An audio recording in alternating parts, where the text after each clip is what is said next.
Ladies and gentlemen, welcome. I am Coach Gene Clemens. Thank you for joining me for what is sure to be an epic next hour plus. I don't know. I just want you all to sit back, relax, get your pens out, get your wallets out, or your card or whatever you're using, your Venmo, your Cash App, your PayPal. Make sure that you get ready to order this thing. I'm gonna welcome him in right now, the czar of the playbook, Mr. Day 3 himself, the one, the only, Emery Hunt. Emery, thank you for joining me, my guy. Congratulations. I know it's a labor of love for you. It's not something that comes lightly, and I just want to say congratulations and give you your flowers first before we do anything else. Appreciate that, man. Glad to be a part of the show. It is one of my most taxing projects that I take on during the football calendar year, outside of the other crazy things that I do all throughout the season. But this particular project always takes the longest and is the most rewarding on the other side of it. But while you going through it, man, it is very labor intensive. But I love it. For people who don't know why I have the shades on, I have a whole little 5 minutes here where we just gonna stunt on these people real quick, and then we're gonna get into like football. We're gonna stunt because I think it's valuable to say this, right? There are a lot of people out there. There are a lot of people out there that they do they do the draft. That's their life. Their life is the draft. Your life is not the draft.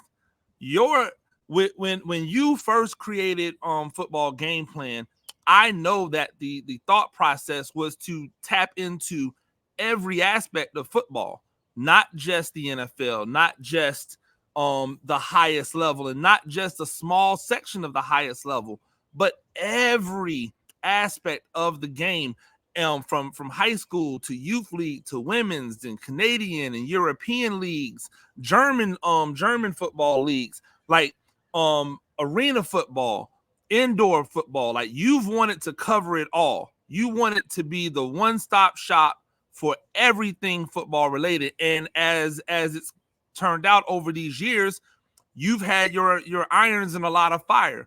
Right now, currently, working with CBS Sports, one of the best, if not the best, cappers at Sportsline, doing color commentary for college football games, and then, right? Well, I mean, and on top of doing your own content, obviously, right? The football game plan specific content, and then the draft guide. How does it feel to be able to put something together so massive, um, so like so time consuming, when you know that you don't do this year round? And just for the record, how big would this thing be if you did this year round? Like, how would this be a 2000 prospect thing if you did this year round? Probably so, man. It's fascinating because you touched on a lot of what I do, and a lot of people don't understand that. I don't just cover the draft. I cover everything involving football, and so yes, the draft is a part of that. So putting together this guide in such a short period of time, um, to me, outside looking in, looking at my own self, from a 10,000 foot level, is like, man, that's impressive. Because you are covering football all throughout the season, and not just on a periphery. Like, you're literally in it. You're part of a pregame show every Thursday. You're calling games on Saturday, and you're having to watch NFL and college games and CFL games and the spring leagues, the XFL, USFL games, now the UFL. And then you jump into the draft stuff in January when I start going to these college all-star games, these postseason all-star games. So my process starts in January, and we're done with the guide by April 1st. And in between that, you're going to the combine, you're going to another all-star game, the HBCU Legacy Bowl. So within the January timeframe, I've gone through 9 all-star games, the NFL scouting combine. Then I lock myself in the film room here where I am now, the basement, and just kind of go through the film. So yeah, if I cover the draft all year round, it probably will be close to 2,500 players. knowing how long it takes me to get to 1,000, it'd be fascinating to see. I'm not saying I want that, because I do like the fact that I do have the um, creative freedom to have my irons in different fires, and so that keeps my mind sharp and keeps my mind fresh. But I was shocked that when I first put out the draft guide, that it was at the top of the most scouting reports, because I felt like, man, I'm gonna put out something that's probably not gonna be the biggest guide, because guys that cover the draft all year round do a great job in covering the draft all year round. They probably have more. Then I saw I was top, and then the COVID year, I want to say 2021, that class or whatever, I think it was last year, I had over 1,000 prospects, which was just crazy.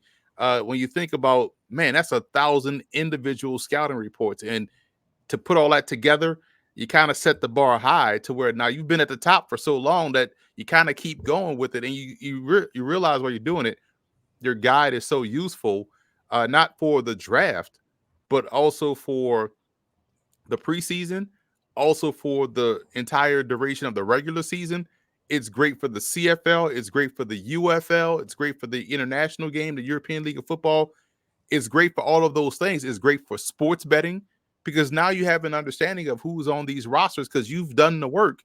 And while you're doing this whole draft guide thing, you kind of get ready for the 2020, the upcoming college football season, because you've watched so many doggone college football games. You kind of got a good tell on rosters, scheme, coaching styles. Now, granted, a lot of the moving parts with guys now transferring, but man, you got a pretty good understanding. I've done the research now on my college football season coming up while doing the draft work. So it works hand in hand, and it's a great resource and great project. And I wanted to talk to you about that because this is the 5-year anniversary of the draft guide. And so going back to the beginning, like what was the impetus? Like what made you decide, you know what, I need to have a representative draft guide that represents football the way in which I and the people that I associate myself with see it? You know what's fascinating about that is everything that I've put out within the draft guides. I used to just put it out on my YouTube channel, on the Football Game Plan channel, and it'll just have, you'll see my rankings with, the grade next to the player. If this is my fifth running back and he has a 75 grade, right? But there was no real context. Now, granted, here in my studio, I had the paper written reports of how I came about that grade. I was handwriting stuff and putting it in a binder and storing it away in my desk. But I'm like, if people are just watching these videos and they're commenting on the videos without understanding the context, I can get why some people may say, how can you have this guy rated this place when this place? And instead of just going in the comments and trying to defend or taking it to social media and trying to explain, like, you know what, man, let's just put all of this together in a digital format, something I've been thinking about probably 5 years prior to actually putting out a draft guide. But the cool part, not I don't say that like it is a cool part, but the good part about COVID, it forced us to sit our ass down. So I had time to really just, you know what, let me start with one report.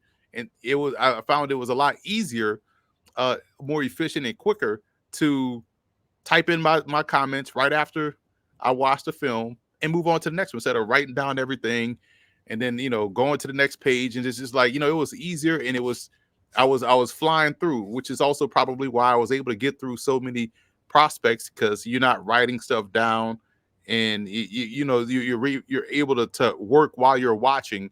And that's why I was like, oh, this is easy to put together, and it's a clean look. I was like, I like how this looks. I like how this says. Now, if I go on my on the Football Game Plan YouTube channel, I can specifically talk about 10 guys and then shuffle everybody to, hey, you want to see the rest? Go to the draft guide. It's a full-fledged resource, and I can do specific segments or skits or videos about the draft while still pushing people to the draft guide. So it just made more sense to do it digitally as opposed to just having a list without context.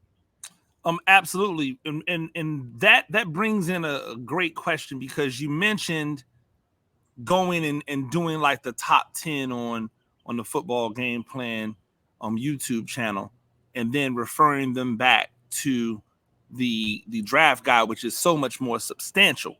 It brings into the question though, right? Because we've seen others outside of maybe Dane Brugler, who does a pretty big draft guide normally.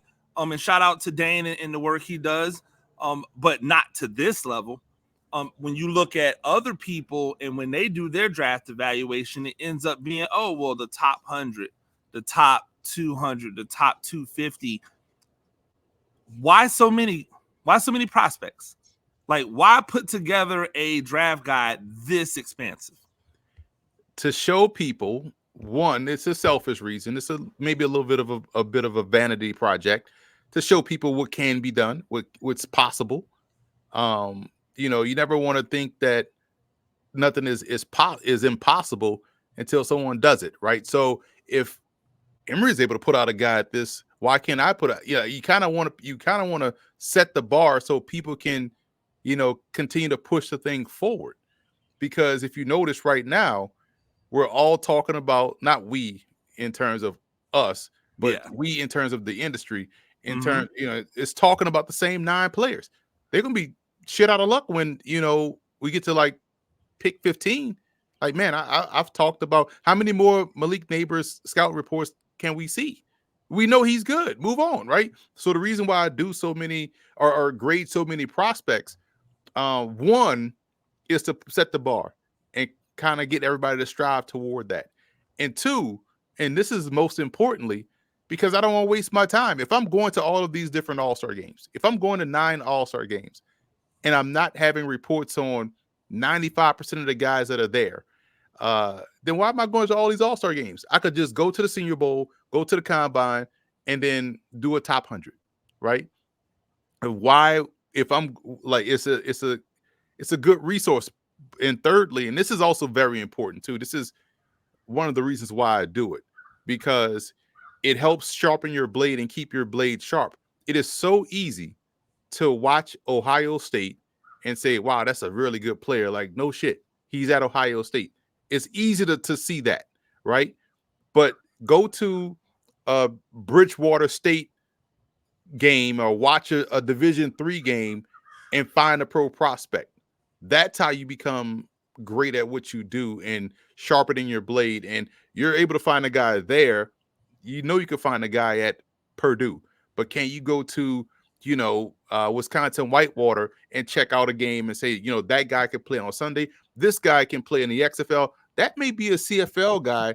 So if you can do that, then you're already thinking in terms of, sharpening your blade. And so you go to the All-Star games, you try to get a good gauge on prospects and athleticism, and seeing guys up close is a great way to see guys live. And if I'm gonna be there, I'm gonna make sure I have some work showing the value of being there. Absolutely. I think one of the things that I really like about the draft guide, and when we were talking and in the when you really started becoming more vocal about, I think I'm going to do a draft guide. I want to do a draft guide, and I always tell people that our friend group chat in this business is a podcast within itself. Like, if we could get that out there without ramifications, it would be fantastic. But one of the things that I think this draft guide really does, on top of just give people a different look than what they may have been groupthinked into, right?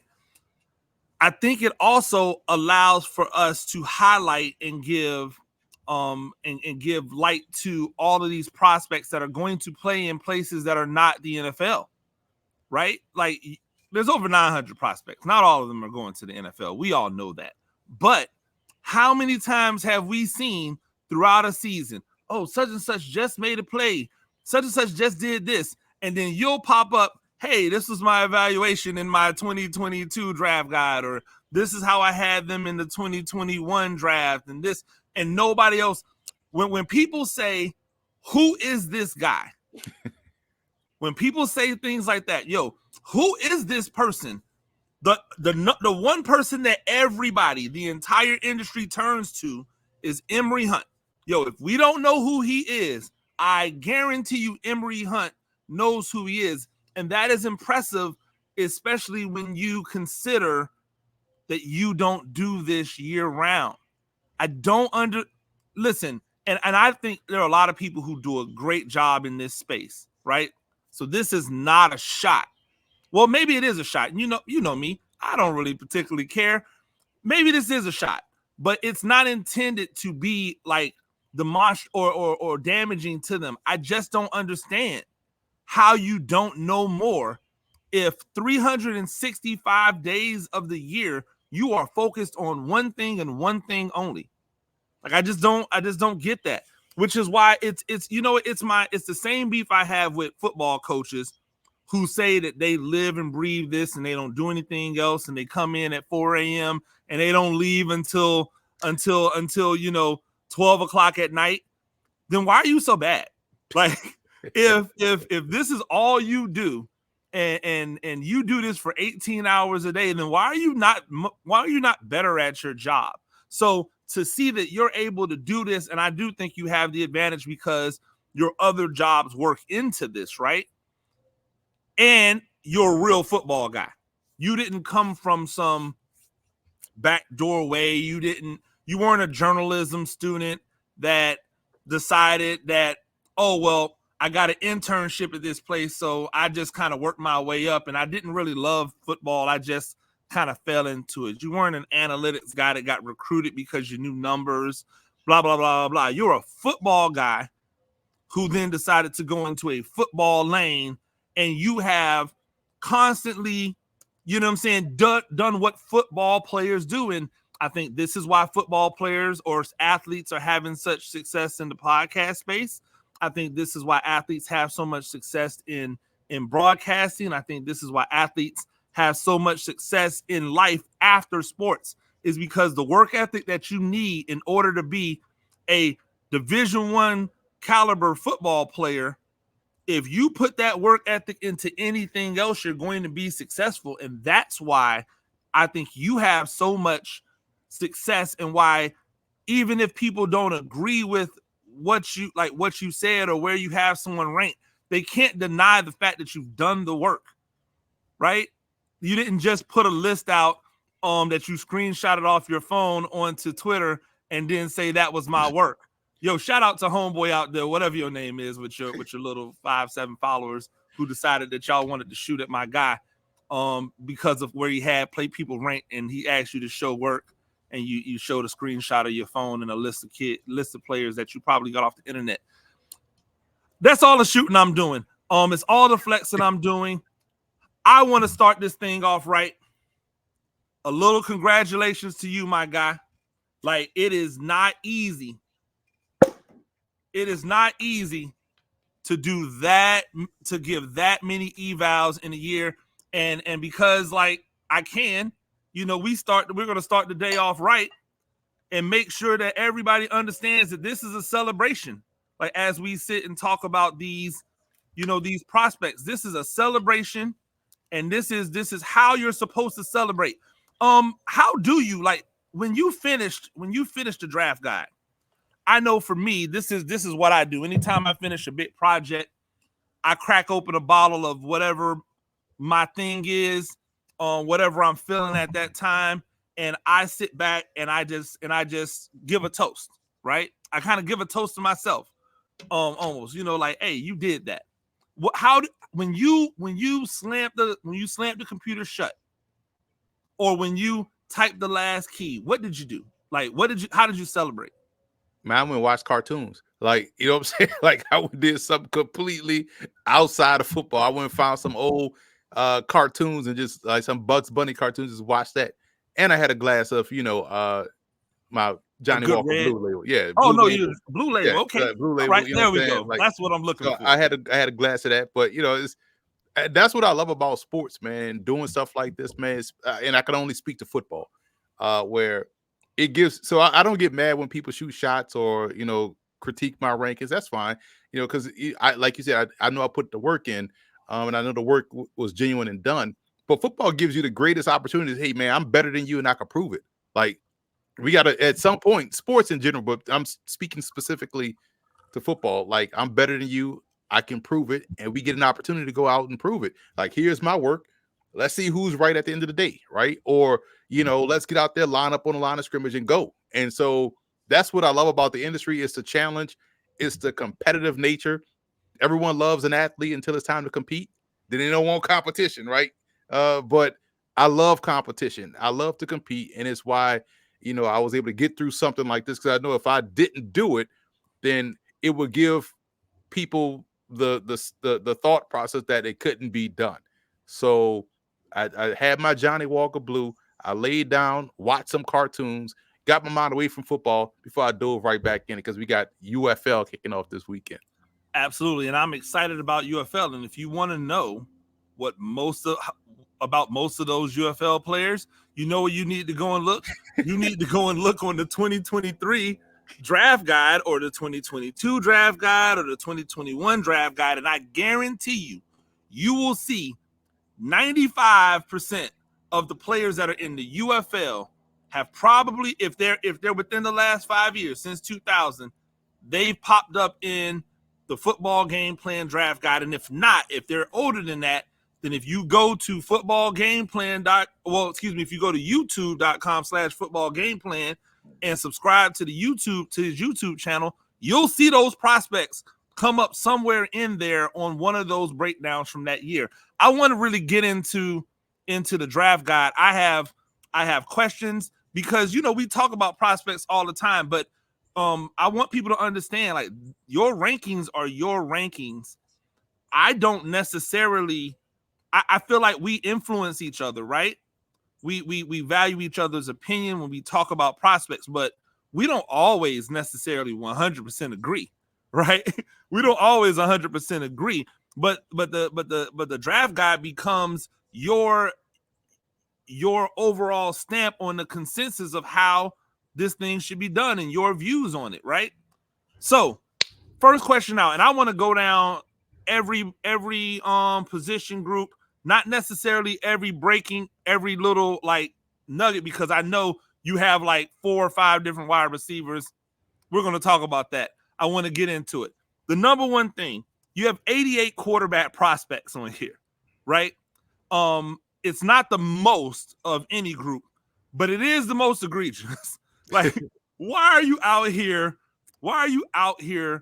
You know what I'm saying, doing evals for 88 quarterbacks when that's the one position that you're never going to have multiple on a field? Why was that important?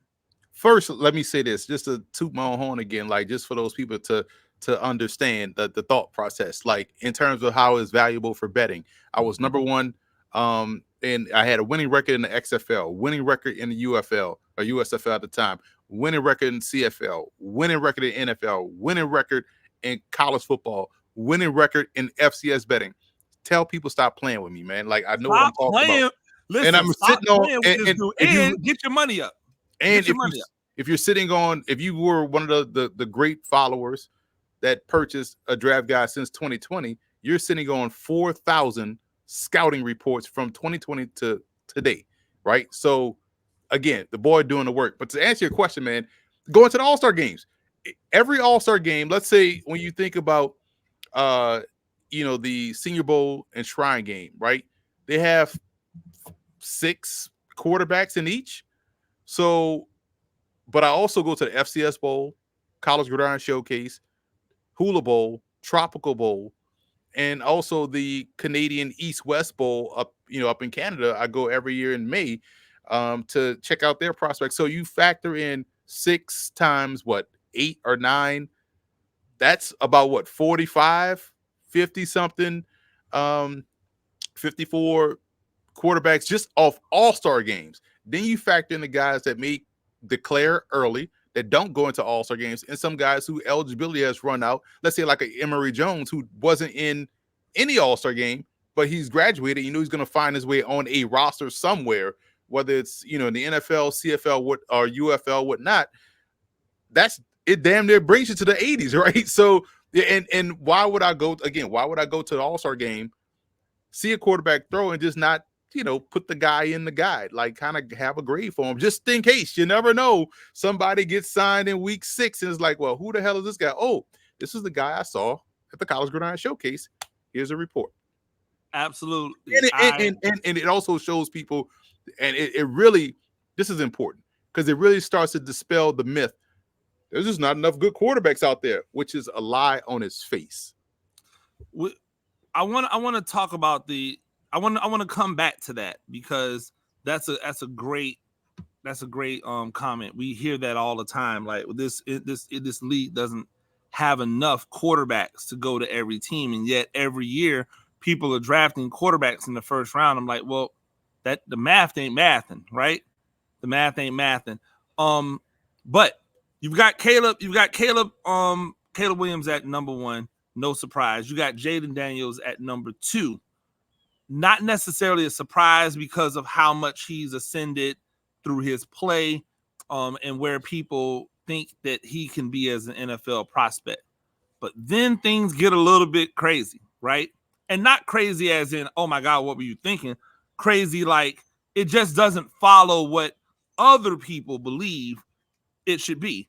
At number 3, you've got Spencer Rattler. At number 4, you've got Jordan Travis, then Drake May, then Penix Jr., which I had an issue with, then McCarthy at 7th. I believe Bo Nix might be like 10th or 11th, right? What did you see in Rattler? What do you see in Travis that tells you these should be, if you're just taking off of talent and projections, these two should be the next 2 off the board? We can't allow perfection to be the enemy of good. Like striving for the best clear prospect and ignoring what we've seen and what we've watched over the course of a person's career and what we're currently seeing in the NFL. A lot of people have short memories because just a few years ago, it was like, hey, Spencer Rattler, you should tank in your draft to get Spencer Rattler number 1. He should replace this quarterback now because you got Spencer Rattler coming in next year, blah, blah, blah, right? So he started all great, had a rough patch, and his raw numbers weren't bad the year he got replaced by Caleb Williams, who went on to win the Heisman Trophy, went on to be the number 1 overall pick. We think he's going to be the number 1 overall pick. But there's no knocking that, right? But for me, Rattler was able to go through the trials and tribulations you see a pro quarterback go through, the ups and downs. He was sitting atop of the hill, then he got knocked down, and then he transferred out to South Carolina, and it didn't start off great there until he had the big upset in the big game against Clemson, and then he doubled that with a great game against Notre Dame and a great bowl game. So you like that he finished 2022, the last 6 games, on a high note. So you were excited about coming into 2023. And we saw him not have the protection up front, which started to get sick. I would say once Arjulo became the starter, at center, they started to get things straightened out up front and the production went up. But you like that he was able to navigate through that and still play well throughout the whole trials and tribulations of a career and throughout the whole adversity he went through this year early in his career with the offensive line. He reminds me a lot of what we've seen from Baker Mayfield, right? In terms of what Baker Mayfield was with the Browns to what he became, in Carolina for that stint, to that one little, stint in LA, and to now what we've seen in Tampa. That's Spencer Rattler. So I feel like when you have someone that's battle tested, I can trust that this guy won't go in the tank. And as for Travis, had Travis not gotten injured and been able to participate in the postseason and also in the postseason all-star game circuit, we'd be talking about him going in the first round because the chains move when he's at quarterback. And he is someone, and he'd be the first one to tell you, he got significantly better every year at Florida State. And to the point where you start to take his game seriously as a quarterbacking prospect, as a pro quarterback prospect. He went from athlete to quarterback. That's an athlete, right? And when you see a guy make that transition, you like, this dude has it. He's ice cold in critical situations. Situational football, he plays well, which is huge in the NFL. Doesn't get rattled, and he is someone that finds a way to make a way. And to me, that's a plus as a pro player. Kind of like how Russell Wilson was at NC State. I see a lot of that in Jordan Travis's game. So Penix Jr. at 6. You know that I have him as my number 3 prospect, right? I actually think that Jaden Daniels is my number 1, Caleb Williams my number 2, Penix is my number 3. I like everything about his game, so I won't. I know you. I know you like him. I know you think he's going to be a great pro. That's not the question.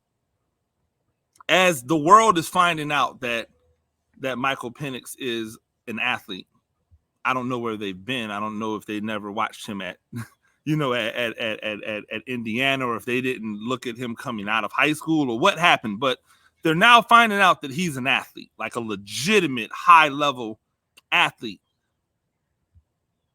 Do you think that to a certain extent he was probably pulling the Teddy Bridgewater, like sandbagging the athleticism, so that he didn't get put into a box that a lot of black quarterbacks who are athletes get put into these days? It's an interesting thought and question, because if he was the runner, would his knee injuries get even more spotlighted as a negative, right? Well, he ran, and look, he hurt his knee. So if he gets hurt, he won't be a runner anymore, right? That's probably a thought process that was going on. But because he wasn't the runner and he hurts his knee, he's no different than any other pocket passer that gets hurt in the pocket with a knee injury. So now you look at his knee injury like, well, he wasn't a runner anyway. As long as he's back there in the pocket, he should be good. So I think it came out as a wash. But for me personally, I just feel like granted, 2 separate careers, Washington and Indiana. I felt like he was super streaky at Indiana. And every pass was a flatline fastball. Mm-hmm. He started to develop a little bit more touch at Washington year 1, and then year 2 you saw to see it pepper down the field. Now there's still some times where everything is coming out straight line fastball, but I like that he has now added some touch, which is tied to the anticipation when you're throwing a deep ball, because a deep ball is essentially a quick pass. People think it's a long play. It's actually a short pass, because it's 1, 2, 3, get the ball out.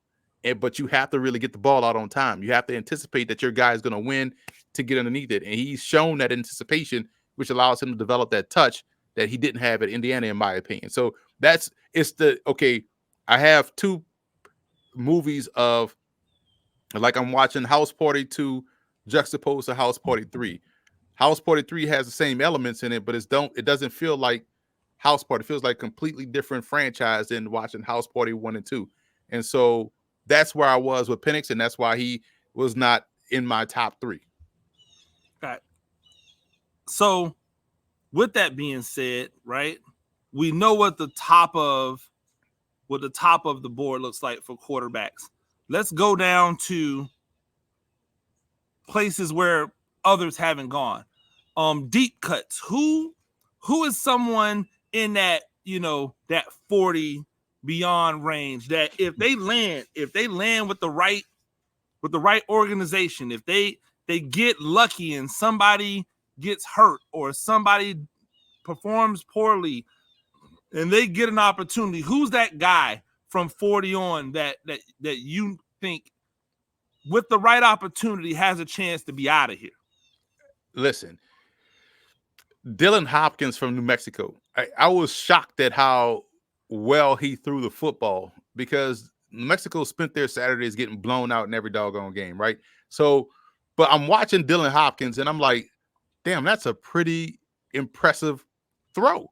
Then you see, plays have it. Obviously, they're few and far in between. Otherwise, he wouldn't have been 40. He would have been higher, right? But man, I like his arm strength. I like how he's able to throw the football to the opposite hash, outside the numbers with ease.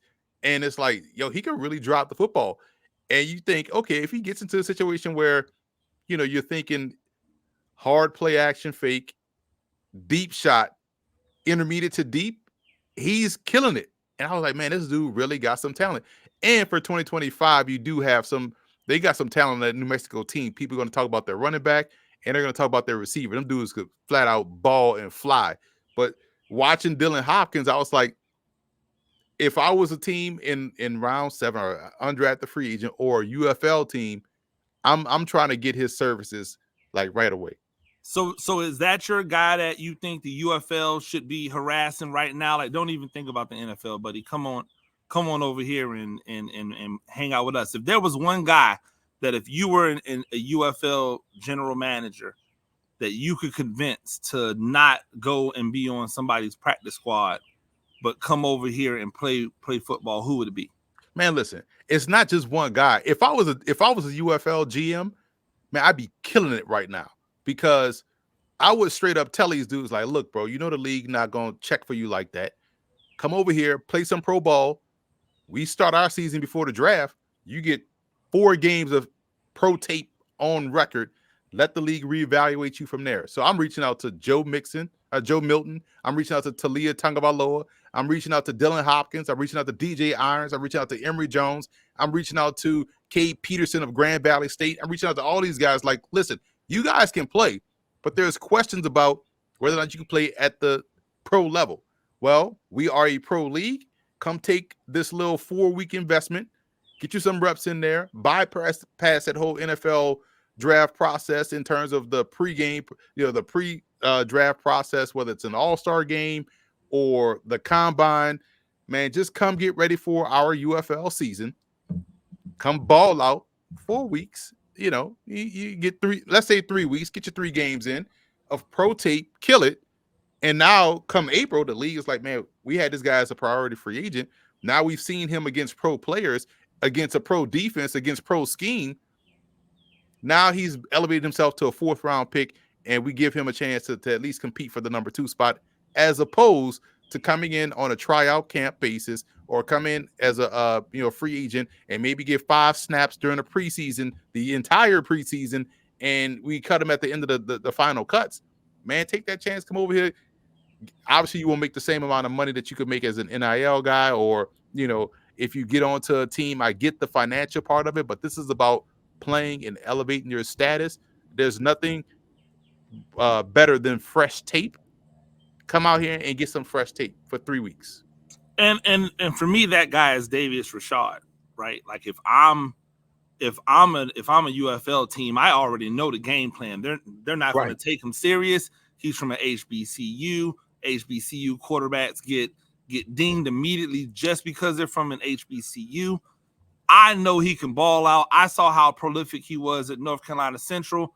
Like if I'm a UFL team, that's my first call. Hey man, listen, don't even worry about it. Come over here, become a star, and then we'll double back to that at another date. If the Carolina Panthers want to bring you in, and give you a camp, a camp invite.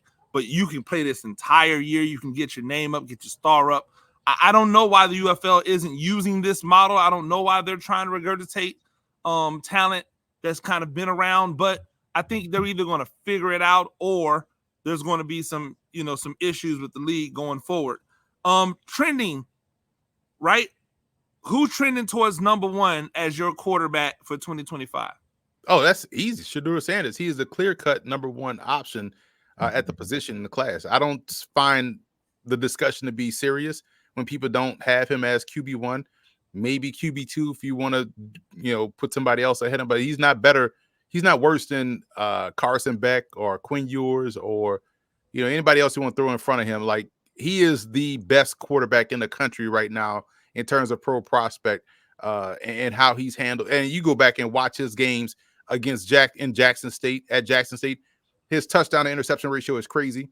You think about the pressure of being Deion Sanders' son at the quarterback position and having that spotlight on you, and he handled that success at Jackson State and then at Colorado, despite what we all saw with our eyes with the protection and stuff like that. Like, Shedeur Sanders is battle tested. He has the arm talent. He has the skill set. He has the ice water in his veins. He is the best quarterback in 2025. Period. I'm gonna tell you something, and I know people are gonna look at this and say this is hyperbole, but I wholeheartedly believe this. for everything that you've said and for just what his skill set is, I believe that Shedeur Sanders is the most pro-ready quarterback in the last 10 years. The last 10 years, the most pro-ready quarterback. And notice I didn't say he is the most talented quarterback. I didn't say he has the biggest arm. I didn't say that he's the most pro-ready. Number one, by the time he's done, he is going to have played well close to 60 games as a pro without being 23 years old, right? Without being 23 years old or 24 years old, he's going to have played close to 60 games, if not, right? That's one thing. The other thing, he's grown up under a pressure cooker his entire life. He has not only been Deion Sanders' son, but he's been the chosen one of Deion Sanders' sons, right? Like Deion Sanders Jr., everyone can agree that he was getting a lot of his shine because his name was Deion Sanders Jr., right? He was a decent player. He was a Division I athlete. I don't want to take anything away from him, but he's not an All-American. He's not an Under Armour All-American if his name's not Deion Sanders Jr., right? Shiloh is a really, really underrated safety. Like, he is going to be better in the league than a lot of people are giving him credit for because he has dynamics that they just don't talk about. He's actually a really, really smart football player. But you can tell when Prime looks at Shedeur, he sees himself, right? And he has projected that onto Shedeur. And even by the nickname Grown, his maturity level, like how he handles situations, I think that part, the neck up part that people only ever use when they want to try to disrespect somebody, they don't use it the other way, right? You've never seen him have a meltdown. You've never seen him be rattled. You've never had questions about his preparation or how hard he's working or whether or not he understands what's going on the field. Those are some of his best qualities. And then you add into the fact that when he got to college on some daddy ball stuff, right? And everybody was like, oh, it's daddy ball, and he did this, and he just came in and from day one murdered it and has been murdering it ever since. So he's my clear-cut number one for next year, unless something drastically changes, or if Jalen Milroe takes that next step, and now all of a sudden we're talking about the A-plus athlete with the skills, that's probably going to be my number one guy. We've got some quick hits because I want to get through and touch on these other positions and what you have. Running backs. As a freshman, Braylon Allen was considered to be like the next Bo Jackson. He didn't have to go to college, right? Why is he in college? And then 3 years later, he's not even 21 years old and people are acting like he somehow fell off. Like, what happened? I think people just got tired of, it's a joke, but it's serious. It's prospect fatigue. Like, he's still a very good running back. And I think because he isn't that, top 10 burner that we've seen from Wisconsin, going back to, Michael Bennett, to every other back that played outside of Ron Dane, was one of these explosive game breakers, right? And he breaks a lot of runs in his own right. I just feel like people just kind of, just got tired of talking about him. And I like that you brought up his age, because that's why you still have to have a lot of faith in his game moving forward, because he is so young. So he still has a lot more leeway, a lot more runway to get even better, despite logging a lot of minutes and snaps at Wisconsin. Who's the guy in 2024 that's going to rush for 1,000 yards or close to 1,000 yards that we haven't heard of? Like, who's the Kyron Williams of this draft? Well, I wouldn't say now we haven't heard of him, because everybody's been talking about him since the combine.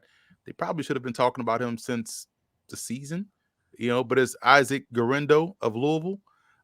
Fantastic running back. He has what I like to say, he has the tools to really get 1,000 yards without being a featured guy, because he has a game-breaking speed. He was at Wisconsin. He was also a kickoff returner, so we knew he has the long speed. But I think he's going to be someone, because of his speed and because of his ability at the home run, it won't take him a feature back role to hit that 1,000 yards. But I feel like now everybody's on point with him and realizing how talented he is. He had a really good shrine game. So H-backs, tight ends. We know Brock Bowers. He's the class of the thing. Jaheim Bell. He's your number 3, I believe. Number 3 or number 4 H-back. I look at him like he might be.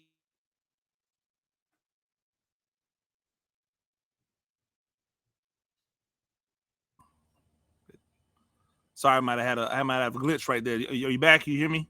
Mm-hmm. All right. Jaheim Bell. I think he has the opportunity to be an Isaiah Likely type. What do you think? I like the explosiveness. Him, the kid from Trey Knox.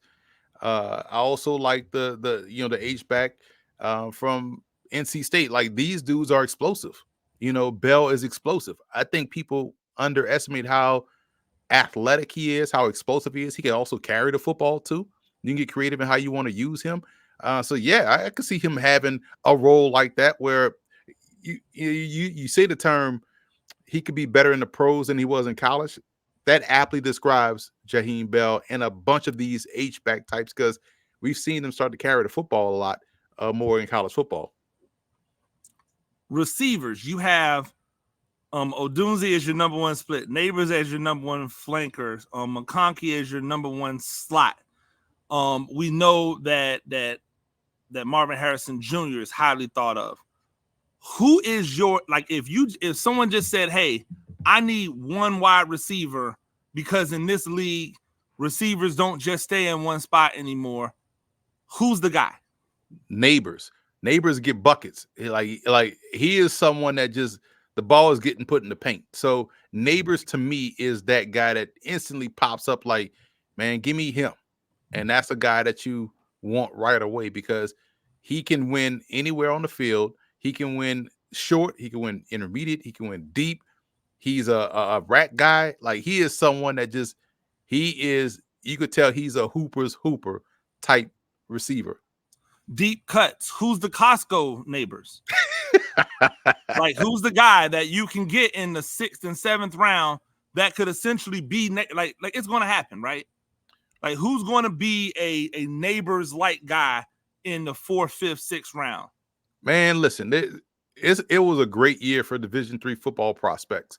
So there's a bunch of guys I really like D'Angelo Hardy out of North Central, national champion 2022, fantastic receiver. Cole Burgess out of Cortland, they won a championship this year. He is legit speedy. But John Giles of West Florida, out there in Pensacola, another one that had a really good college gridiron showcase, parlayed that into a Hula Bowl opportunity where he performed well on a short week. And he's 6'2", 202, insane athleticism, like jumping out the gym type, ridiculous hops and ability, but also can catch and run, and for a bigger body guy. So I would say any one of those guys, but I would lean more toward John Giles because we've seen him do it at the postseason All-Star game circuit. Center. Is center the most difficult offensive line position in football to evaluate? That's a great question, because I kind of find it easier to evaluate the interior guys, especially center, because things happen so quickly. You can kind of scheme a tackle out of the offense, but you can't hide the fact that your guard center guard combination is trash. So you immediately find out who can do it, who can't, and it's hard for starting centers at the collegiate level to be terrible because nothing would work. So I think it's easier to evaluate centers. Now, granted, there's levels to, okay, this guy has the athleticism, this guy has the length, this guy, he's short arms, but he's quick off the ball, and he gets into the body quick. He could win a wrestling match. There's guys that can sit there in the chair and anchor and you go nowhere. So there's levels to talent, but man, you got to be, if you're starting at the collegiate level, you're a good center. Well, I think that's really more my point, right? At the collegiate level, if you're a center, you're probably good, but there's so many different shapes and sizes and athletic profiles that when you start projecting for the NFL, is that why you see them all like kind of drop in the draft, because there's just Well, if it's one, then there's 8, right? If there's one, there's 9. If there's one, there's 12. And so maybe the people don't understand how to differentiate from what number 1 is to number 10, and that's why it gets more difficult to evaluate. Not that it's not easy to see that he can play, more than it is he better than him. This is where it probably comes down to, and this is the difference between media scouting, which is what we do, and pro scouting, because you got to go talk to these guys, put them up on a whiteboard, and see where they are mentally in terms of explaining their calls, explaining, fronts, explaining what they see, how they attack certain things, how they counter a counter. Those type things could differentiate. But for us in the media, kind of is preference. Like, okay, this guy has longer arms. I prefer longer arm centers. This guy is a little bit more athletic. He may be 285. I like guys that get out there on the move. This guy may be a 330-pound center. I like big rocks in the middle. It probably all comes down to preference. I do think if you ask a lot of people in media who scout for the NFL draft their favorite center, you're going to get a different answer every time. Or they're not going to really know. Like, if we're being honest about it, they're not going to really know. That's the one position, not position, but unit, the offensive line. That's the one unit where people in the media that scout show humility. Hey, man, I don't know offensive line. I don't know all this stuff. I leave that to the O-line mastermind. Shout out to my guy over there, O-line mastermind. Big fan of Duke Manyweather. Great guy, right? But you folks, but any other position, I know more than you, boy. Expert, right? But offensive line, footballgameplan.com/2024 draft guide. I'm with Emery Hunt, the czar of the playbook, Mr. Day 3, Mr. Get Your Money Up if you are into sports betting. Guards. What puts Coleman over BB? Because a lot of people have BB as their number 1 guard. I have BB as my number 1 guard. Coleman is your number 1 guard. Why is Coleman number 1 over BB? Javion Cohen. Cohen is you talking about the I'm guard? Sorry, not Coleman. Cohen. Yeah, Cohen. His athleticism. I like his athleticism a little bit better than BB. But it's weird though, because BB gets out on pulls better than Cohen, despite Cohen being a better athlete. But Cohen is also like functionally strong and is a little bit more consistent in how he's moving guys out the way. I love this game against Texas A&M. BB is another really good player. I think I only have a point difference between BB and Cohen, but it's interesting how one guy is the more athletic guy, but the other guy moves a little bit more functionally athletic than the guy that's technically athletic. So, but BB, again, one of these guys, I call Kansas State a, sight unseen type program. Like, if you're a player from Kansas State, 9.5 times out of 10, I don't have to see your tape. I know you could play. Same with Utah, in the secondary or Iowa tight ends. Iowa tight ends, like you know what I'm saying? Like, it's like sight unseen, I'm good. LSU wide receivers, like University of Louisiana, like broadcasters, like good cornerbacks. I'm good over there. Yeah, I think for me, I like the angles that BB takes. I think he takes better angles. He gets himself in a better position. He doesn't move people as much as you'd like a guard to move people, right? In this day and age, but I do think he does a really good job of positioning himself. But I wanted to get your thought process on it. Tackle. To me, there's a lot of really good tackles in this draft, and clearly there's a lot of good tackles according to you, because you have a high grade on a number of them. Where is the fall off? Like, about how many do we get in before you say, okay, now the warts are really going to start coming out on some of these prospects? I'd say probably, like, if you're looking at the guide, probably tackle maybe 10. I know I have 6, I think, with 80 grades or higher, which are really good players. Guyton is the borderline, I believe, the kid from Oklahoma, the 6'7", 330-pound tackle. That's the one where I feel like, okay, after him, maybe you start to see a little bit more, flaws in people's game. But the aforementioned 6, like this is where it's fascinating when you talk about Shake draft them up. because whoever drafts the first one, you know the run is about to start. Same with receiver. Wherever the first one goes, 5 more about to follow him in succession. Same with the tackle position. I think this is a very good tackle class where you can get okay. If I don't get the first guy, the fourth guy is not bad at all. Actually, he might be a Pro Bowler too. So I do feel like this is one of those classes. But I would say probably maybe about the 10th tackle. You're looking at okay. I can probably wait to the second round or so to get one. Yeah, this reminds me of the Evan Neal draft where there were 3 guys who were all kind of in a blender with him and Cross and those guys, and then a few years before that with oh gosh, what was it, the kid from that went to the Browns and the Jedrick Wills draft. Jedrick Wills and the Buccaneers right tackle and Wirfs and all those guys. Yeah, where Becton was in that draft as well, I believe, where there was just a group of them, and somebody, like most everybody's going to hit.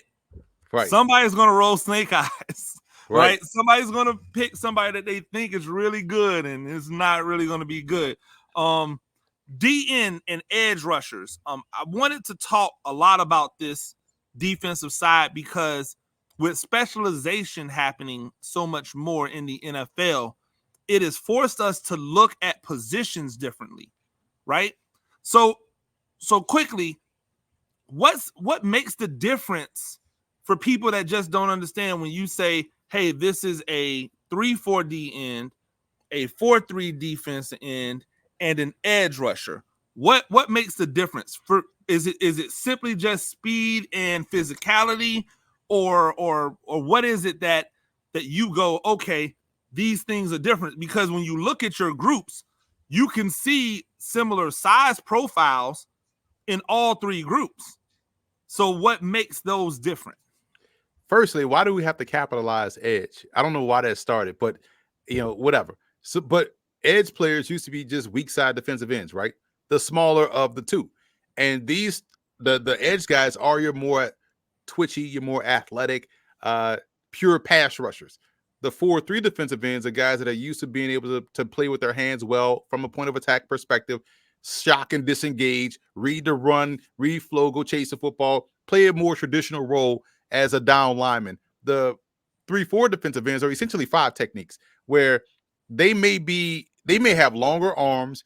They may not be the twitchier guys of a 4-3 defensive end or an edge rusher, but they can get pressure, but they also can hold their own versus the run that you can't move them off the spot. They can get pressure with power more than speed, but they have the long arms to really set an edge and anchor and clear things up. You could 2-gap a little bit with them and free up things for these backers to go and have free flow to the football. So that's how I differentiate the 3. Your Leonard Williams types, right? Exactly. That's your 3-4. That's your 5 techniques. You're right. Your Quentin Williams, Cam Jordans, those guys. Right? So then with that being said, what's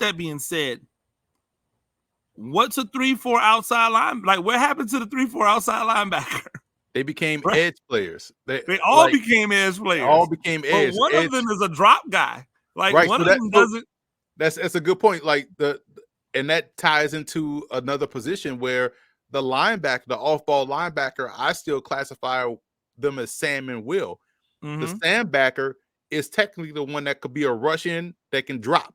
You know what I'm saying? So you kind of can cross where, he could be an edge guy, but he's a little bit better on his feet, dropping in zone and can cover a little bit.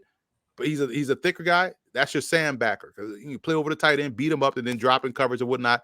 Will is your guy that just like classic, is your bigger safety essentially, or defensive halfback if we're talking CFL. You know what I'm saying?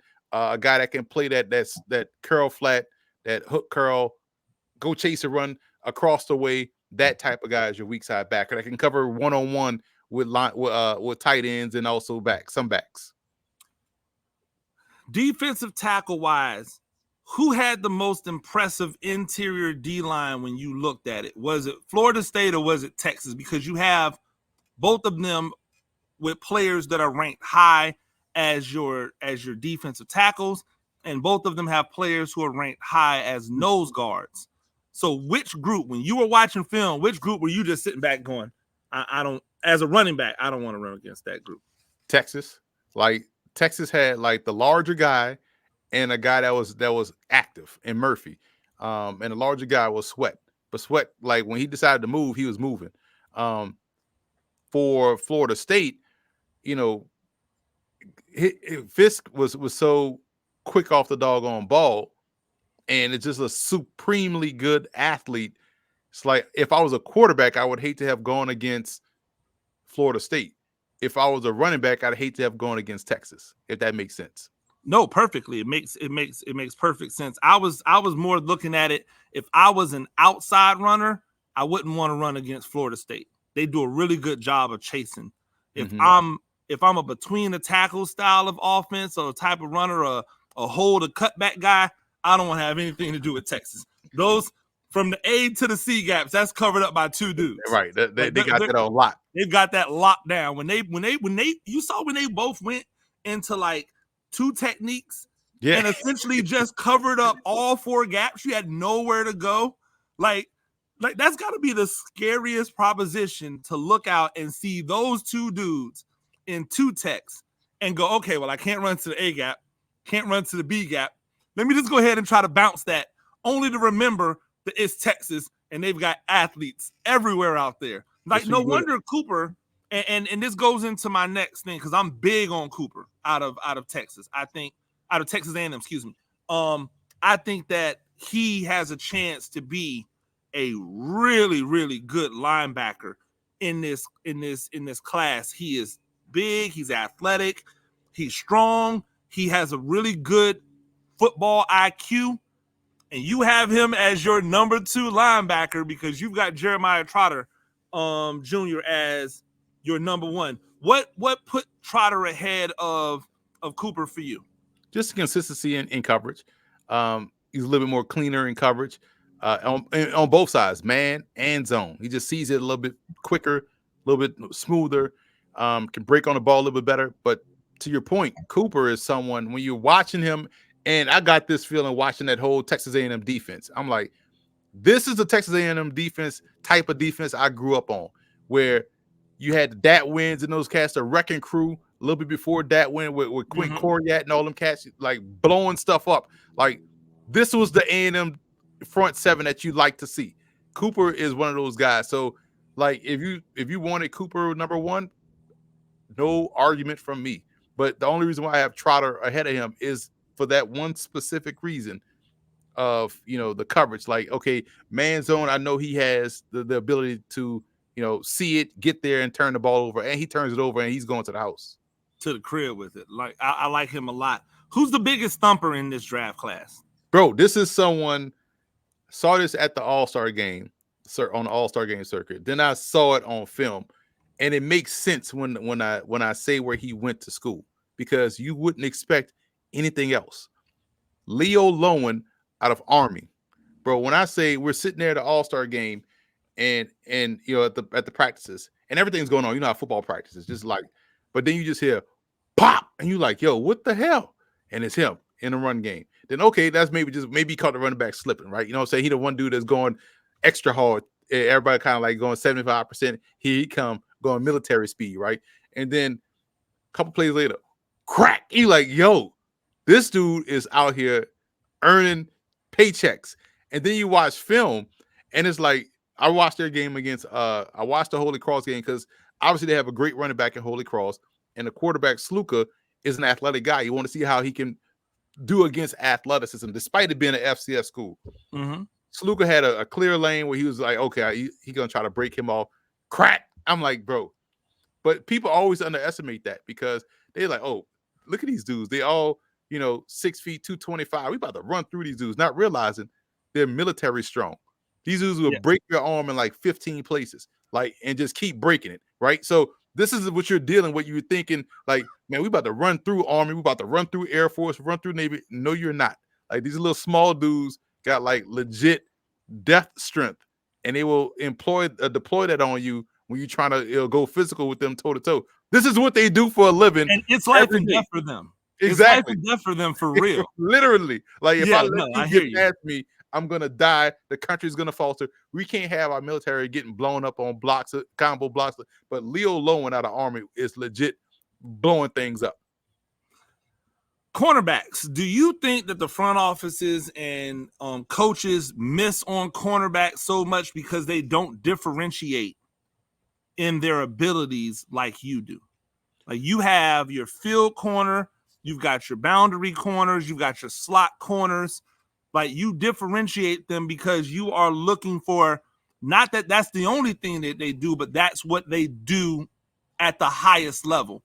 Do you think that there's a lot of NFL teams missing on cornerbacks because they just go out and try to pick whoever they think the best corner is instead of the best corner that works for the type of defense that they have? You kind of hope that that's what they're doing and picking the best guy for their scheme. The one position I feel like everybody understands is slot. You kind of get okay what you need in a slot guy. And I know there's no boundary or field at the NFL level because of the hash marks being close. Everything is played in the middle of the field. It's outside and inside corner. But when I'm looking at boundary and field, I'm grading it from how I see the college game, right? Mm-hmm. Boundary side is the short side of the field to me, where you want your guy on that side, and how I'm looking at it from an NFL draft perspective, your boundary guy should be your best press guy, right? He should be the one that's lined up on your X receiver, where they can go toe to toe, they can slap box right there at the line of scrimmage, and you feel confident that your guy can, bump, press, and ride him to the sideline. Your field corner should be the most athletic of the two, because by the definition of field, he has more room to cover. So he better be able to run, transition well. He better be fluid. Now, it could be great to have a guy that can play both. You know what I'm saying? Which is why in NFL, you got to be able to play both. But I want my guy that can do better at the line of scrimmage on my X receiver, the boundary side, as opposed to the field side. So in this draft, who's the guy that nobody's talking about, but he's the guy that's going to be a luxurious need in a year or two? Probably Jarvis Brownlee of Louisville. I don't think people understand he was injured a little bit this year, so he missed a couple games. And he, to me, is probably the best pure cover corner, like just from a coverage technique perspective. I know Terrion Arnold is great at covering, but when I'm talking about man and zone, fluidity, all that stuff, like I feel like Brownlee gets criminally underrated. DJ Daniel is another one I like a lot from Auburn. I feel like he is someone that DJ James. I'm sorry, Max Melton of Rutgers is another one. Great cover guy. So Arnold, James, Melton, Brownlee, I think are, regardless of pound for pound, inside, outside, best pure cover corners out there.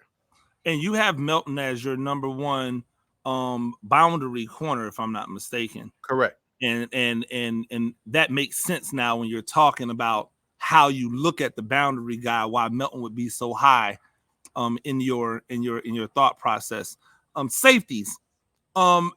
Have combo safeties become the more valuable safety in today because of all of this amoeba defense that we're playing in the NFL? Has it almost done away with the guy who was your pure free safety or your pure strong safety?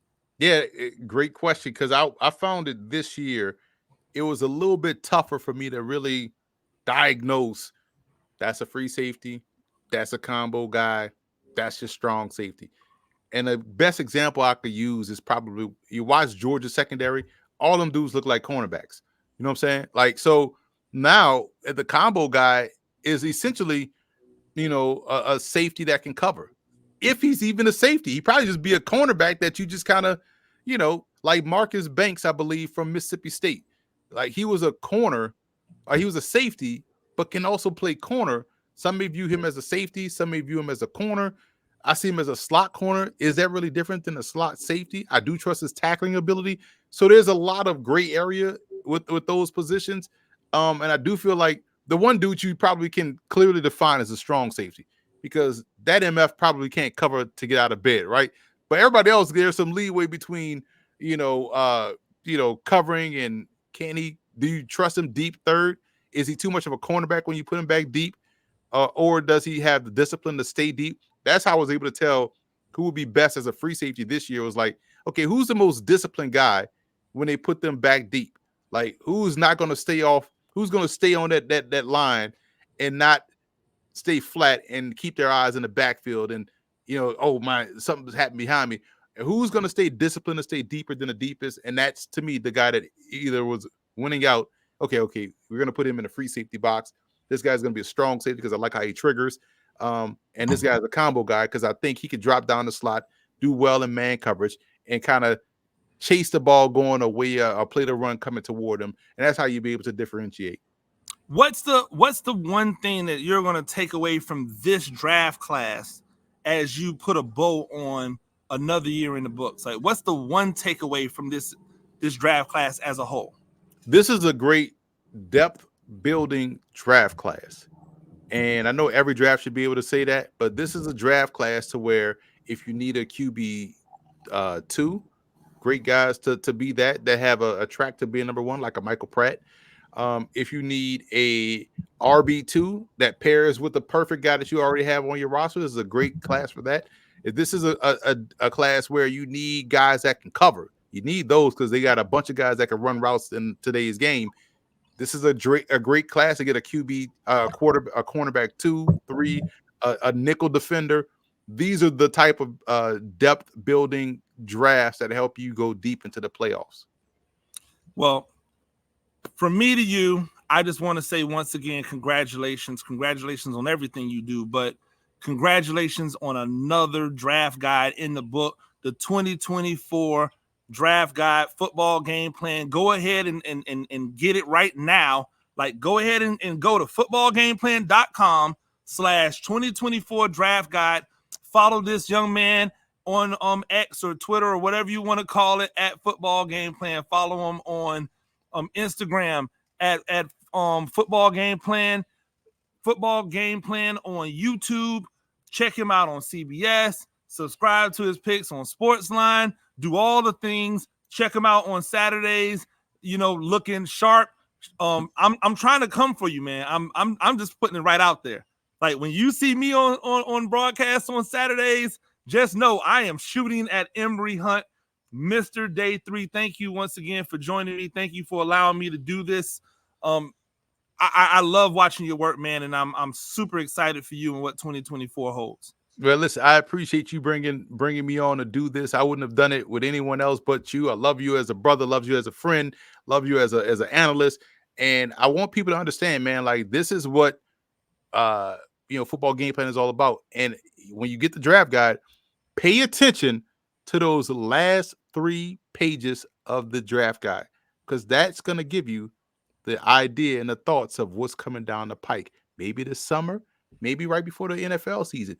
Pay attention to those last 3 pages, because that's where we're on right now. Those last 3 pages, we're on that. Like, I'm not even going to say anything, but I know it's on the last 3 pages, but we are on that. And if you're not on it, you should be.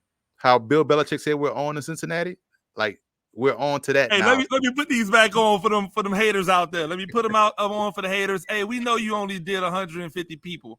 We get it. We know you mad, but it is what it is. Hey, if you didn't do any work past 200, go ahead and get this draft guide, footballgameplan.com/2024 draft guide.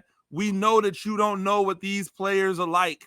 And when you tell us all of the stuff that Emory told us, we won't even call you out on it. We'll just say thank you for your purchase. That's it. Hey, thank you for your purchase.